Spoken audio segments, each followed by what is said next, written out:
ನಮಸ್ಕಾರ. 2019 ಕೋಲಾರ ಲೋಕಸಭಾ ಚುನಾವಣೆ KGFನ ಎಲೆಕ್ಷನ್ ಬಿಸಿ ಹೆಂಗಿದೆ? ನಮ್ಮ ಚಾನೆಲ್ ಅನ್ನ ಸಬ್ಸ್ಕ್ರೈಬ್ ಮಾಡಿಕೊಂಡ್ರೆ ನಿಮಗೆ ಎಲೆಕ್ಷನ್ನ ಎಲ್ಲ ಸುದ್ದಿಗಳು ನಿಮಗೆ ಇನ್ಸ್ಟಂಟ್ ಆಗಿ ಸಿಗುತ್ತೆ. ಇವತ್ತಿನ ಸುದ್ದಿ: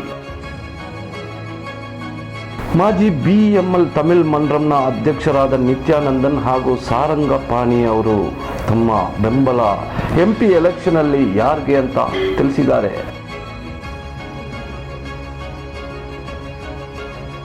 ಶಾಸಕರು ಹಾಗೂ parliamentary secretary Shrimati M Roopakala Shashidhar ಅವರು ಕಾಂಗ್ರೆಸ್ ಪಕ್ಷಕ್ಕೆ MP ಎಲೆಕ್ಷನ್ ಅಲ್ಲಿ ವೋಟ್ ಹಾಕಬೇಕು ಅಂತ ಕ್ಯಾನ್ವಾಸ್ ಮಾಡಿದ್ರು ಚರ್ಚ್ಗಳ ಗೇಟ್ ಹತ್ರ.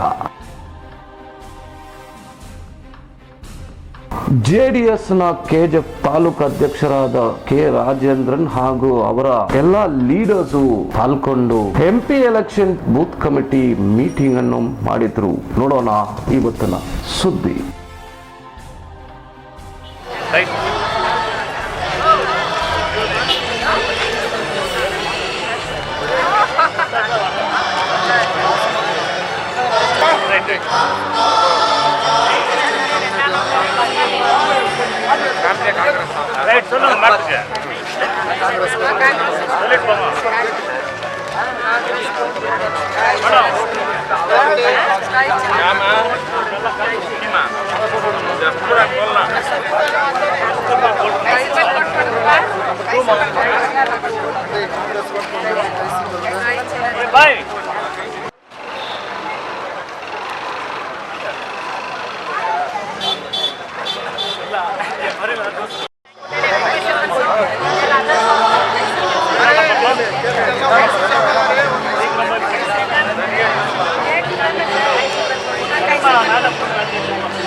அம்மா காங்கிரஸ் கோட் போடுமா.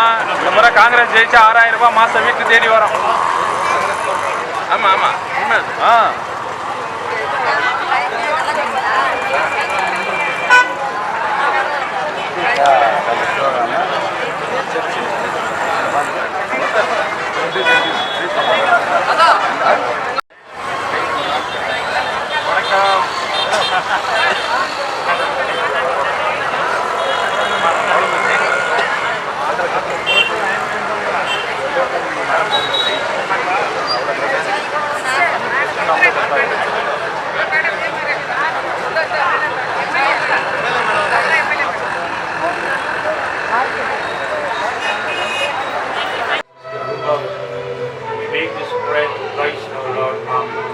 Almighty God, bless in the name of the Father, and of the Son, and of the Holy Spirit. Amen. So God bless you all. Love you. God bless you. Okay.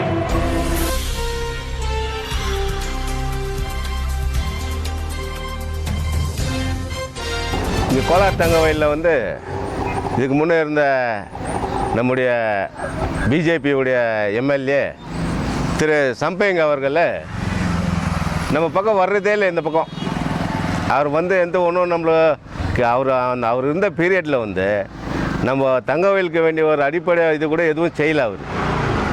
ஆனால் எங்கள் வட்டாரத்திலே ஒரு focus இதில் மாட்டிக்கின்னு ஒரு 5 லட்சம் ரூபாய் லஞ்சம் வாங்கிக்கணும். அதனால் அவருடைய பதவி கூட போயிடுச்சு. அது எல்லாருக்கும் தெரியும்.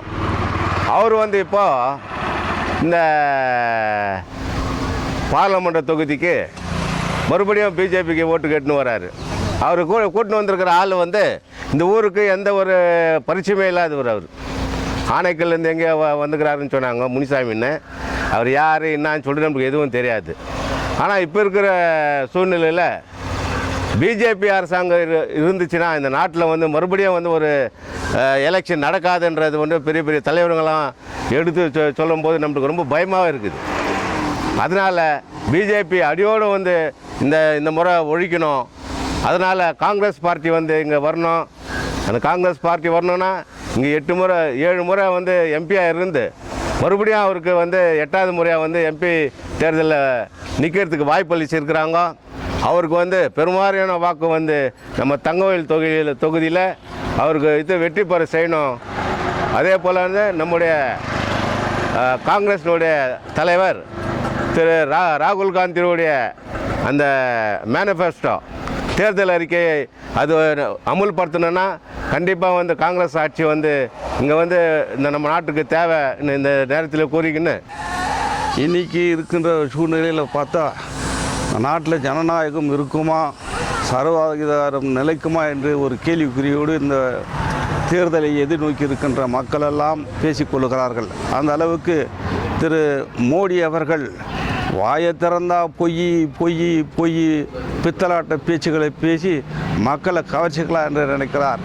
அவரை ஒழிக்க வேண்டும் என்று இன்றைய தினம் வட மாநிலங்களில் எந்த அளவுக்கு மோடி அலை ஒழிக்கப்படுகிறதோ அந்த அளவுக்கு தென்னாட்டு பகுதியிலே கால் ஊன்ற முடியாது. எந்த நிலையிலும் தென்னாட்டில் கால் ஊன்ற முடியாது மோடி அவர்களை.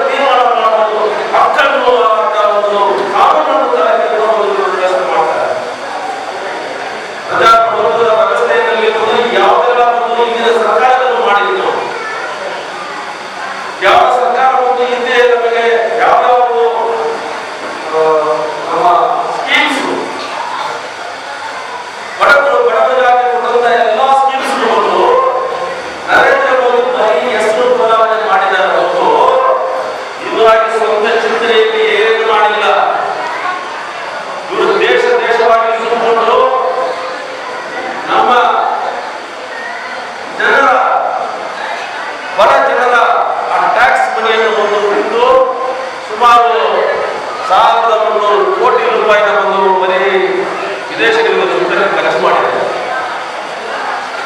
ಇದನ್ನೆಲ್ಲ ಯಾತ್ರೆಯನ್ನು ಸಹಿಸಿಕೊಳ್ಳಕ್ಕಾಗಲ್ಲ. ಜನರಿಗೆ ಒಂದು ತಿಳುವಳಿಕೆ ಬರಬೇಕು. ಯಾವುದೇ ಕಾರಣಕ್ಕೂ ಮುಂಬರುವ ಚುನಾವಣೆಗಳಲ್ಲಿ ಇಡೀ ರಾಷ್ಟ್ರದಲ್ಲಿ ಯಾವ ರೀತಿ ನಮ್ಮ ಪೂಜ್ಯ ಅಪ್ಪಾಜಿ ದೇವೇಗೌಡರು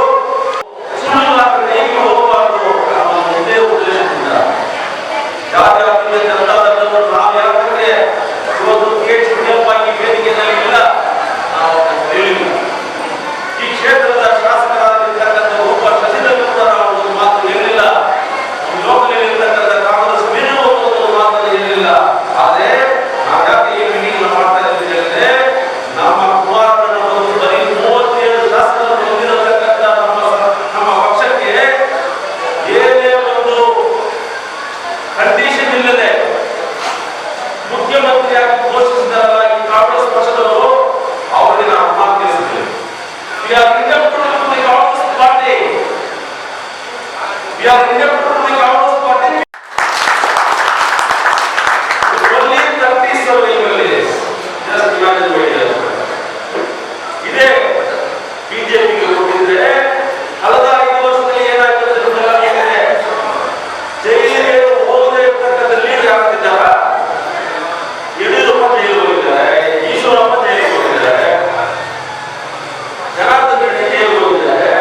ಅವರ ಆರೋಪ ಸ್ವಂತ ಫ್ರೆಂಡ್ ಸಂಸಾರವನ್ನು ರೇಪ್ ಮಾಡಕ್ಕೆ ಹೋಗಿ ಅವನು ಜೈಲಿಗೆ ಹೋಗಿದ್ದಾರೆ.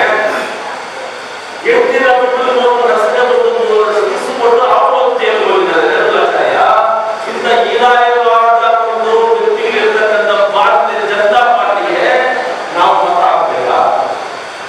ಇವಾಗ ಇತ್ತೀಚೆಗೆ ಒಂದು ಬಿಜೆಪಿನಲ್ಲಿ ಒಂದು ಘೋಷಿಸಿರ್ತಕ್ಕಂಥ ಅಭ್ಯರ್ಥಿ ಯಾರು ಅಂತ ಹೇಳಿದ್ರೆ ಯಾರು ನೋಡಿಕೊಂಡು ಅಲ್ವಾ? ಅವ್ರ ಕ್ಯಾಂಡಿಡೇಟ್ ಅವರು ಬಿಜೆಪಿ ನೋಡಿ rowdy sheet rowdy sheet candidate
ಸ್ನೇಹಿತರೆ, ಇಷ್ಟೊತ್ತು ನೀವು ನೋಡಿದ್ದು ಚುನಾವಣೆಯ ಬಿಸಿ ಸುದ್ದಿ.